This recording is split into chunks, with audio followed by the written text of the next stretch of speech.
साबिक चेयरमैन हाजी जान मोहम्मद जंगलानी की अहलिया हाजी मार बख्श जंगलानी की वालदा मोहतरमा की कुरान खानी सियासी समाजी और मजहबी शख्सियत ने शिरकत की, जिसमें कसीर तादाद में अहले इलाका, सियासी समाजी और मजहबी रहनुमाओं ने बड़ी तादाद में शिरकत की।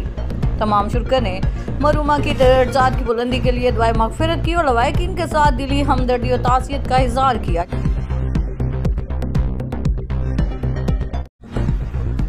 खबर शामिल करते हैं लोधरा से। Deputy commissioner Lodhran doctor Lubna Nazir का सफाई के हवाले से खसूसी दौरा मुख्तलिफ मकामात पर सफाई इंतजामात चेक की और इज़हार इत्मीनान किया। शहर भर में सफाई इंतजामात को बरकरार रखने के लिए तलकीन की।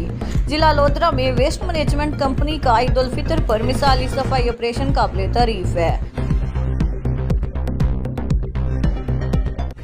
Commissioner DG Khan division Ishfaq Ahmad Chaudhry ने RPO captain retired Sajjad Hassan Khan, deputy commissioner Muhammad Usman Khalid, DPO Syed Ali और दीगर अफसरान के हमरा पुलिस लाइन्स में नमाज ईद उल फितर की अदायगी के बाद खसूसी दुआ में शरीक हुए।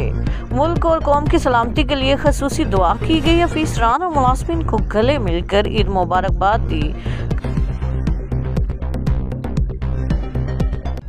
Commissioner DG Khan division Ishfaq Ahmad Chaudhry ने RPO captain retired Sajjad Hassan Khan, deputy commissioner Muhammad Usman Khalid, DPO Syed Ali और दीगर अफसरान के हमरा सेंट्रल जेल का दौरा करते हुए असीरान के किचन, हस्पताल, खवातीन नौमर और टीगर बैरिक्स का मुआयना करते हुए फल और ताइफ दिए। जिली ऑफिसर बहबूद आबादी डेरा गाजी खान हुमा मेहदी लगारी ने सेमिनार से खिताब करते हुए कहा कि वसाइल कम और आबादी ज़्यादा होने से माशी और मशरती मसाइल जन्म लेते हैं। ख़ानदान को वसाइल के मुताबिक वसअत देना होगी।